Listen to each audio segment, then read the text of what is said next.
अब हमारे साथ जेएम फाइनेंशियल सर्विसेज के डायरेक्टर और head of research Rahul Sharma जुड़े हैं, उनसे बात करते हैं। Rahul ji, good morning. राहुल जी बताइए, गुड मार्केट मॉर्निंग अब जी। ऑल टाइम हाई के किसे कहते हैं ना, इतने दूर इतने पास, क्या करें यहाँ पर? बैंक निफ्टी में तो लग गया ऑल टाइम हाई। जी हाँ, देखिए मनोज जी, 26,000 का रेजिस्टेंस है निफ्टी के लिए। 26,000 पे कॉल राइटर सबसे बड़ा मौजूद है इस सीरीज में। और आज जो ब्रेकआउट है, आई थिंक फोकस बैंक्स पे करना चाहिए। निफ्टी शायद यहाँ पर टाइम स्पेंड करे, क्योंकि कहीं ना कहीं एफआई का जो शॉर्ट पोजीशन है निफ्टी इंडेक्स में अभी भी बना हुआ है।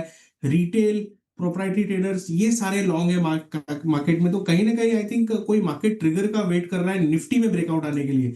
लेकिन क्योंकि ब्रेकआउट बैंक निफ्टी में हो चुका है, मेरे हिसाब से बैंक निफ्टी में फोकस किया जा सकता है। बैंक निफ्टी में मुझे लगता है कि 60,000 का जो है एक मैजिकल आंकड़ा है, आपको बहुत जल्द देखने को मिलेगा। और इंडिविजुअल जो स्ट्रेंथ है, एक एक करके अभी प्राइवेट बैंक्स में भी पिकअप होना शुरू हो रही है। हमने देखा कि पीएसयू बैंक्स ने डोमिनेट किया। ये पूरा जो पिछला महीने भर का टाइम फ्रेम था, इसमें पीएसयू बैंक्स ने परफॉर्म किया।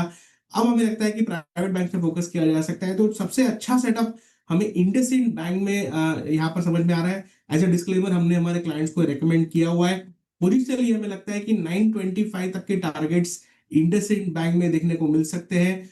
822 रुपए के स्टॉप लॉस से आप इसमें लॉन्ग पोजीशन बना कर के चल सकते हैं। दूसरा जो स्टॉक प्राइवेट बैंकिंग स्पेस से जो एक तरह से वीकनेस से वापस स्ट्रेंथ की तरफ टिल्ट होता हुआ दिख रहा है, वो है आईसीआईसीआई बैंक। 1380 के आसपास रिस्क रिवॉर्ड फ्रेश लॉन्ग्स के लिए फेवरेबल है। 1360 का स्टॉप लॉस लगा है। और ओवरऑल बैंक्स में जो तेजी है, मुझे लगता है कि आईसीआईसीआई बैंक में भी देखने को मिलेगी। और 1440 1450 तक के टारगेट्स आईसीआईसीआई बैंक में बन सकते हैं।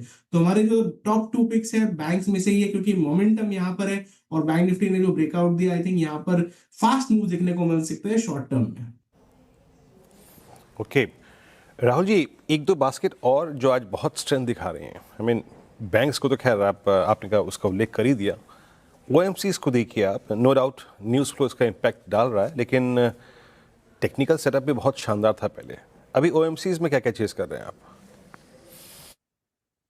ये बिल्कुल ओएनसी से भी काफी लाइक मजबूत सेटअप रहा है। ओवरऑल नवंबर सीरीज जब से शुरू हुई है, बीपीसीएल हो, हिंद पेट्रो हो, आईओसी हो, और आई थिंक अभी तक लाइक ऐसे कुछ खास ओवरबॉट नहीं, इनफैक्ट मोमेंटम जोन में है। तो आईओसी का खास करके सेटअप देखे तो लगता है कि अगला पड़ाव 180 तक का है।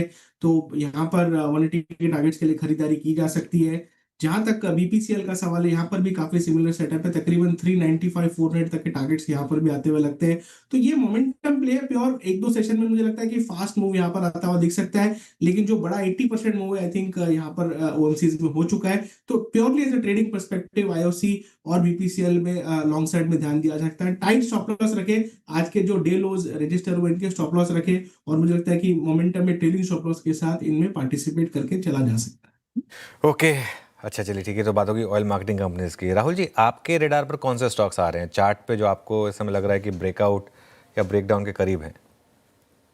ये देखिए, अदानी ग्रुप ऑफ स्टॉक्स में हमने देखा कि काफी अच्छा वॉल्यूम बेस्ड रिवर्सल देखने को मिला है। चाहे वो अदानी एंटरप्राइजेस हो, अदानी पोर्ट्स हो, इनफैक्ट अदानी ग्रीन में हमें खास करके यहाँ पर सेटअप काफी बढ़िया लगता है, क्योंकि रिस्क रिवॉर्ड यहाँ पर फेवरेबल है।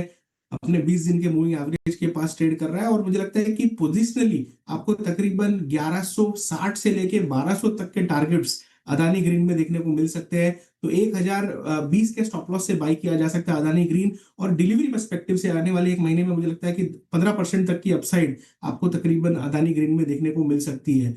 दूसरा जो सेटअप मुझे फाइनेंशियल स्पेस से काफी बढ़िया लगता है, वो है मन्नपुरम फाइनेंस। मन्नपुरम फाइनेंस में फ्राइडे को जबरदस्त वॉल्यूम्स थी। स्टॉक ने वीकली बेसिस पर मजबूत क्लोज दिया। और साथ में जो टेक्निकल इंडिकेटर्स है वो इंडिकेट कर रहे हैं कि 300 का टारगेट मन्नपुरम फाइनेंस में पोजिशनली देखने को मिल सकता है।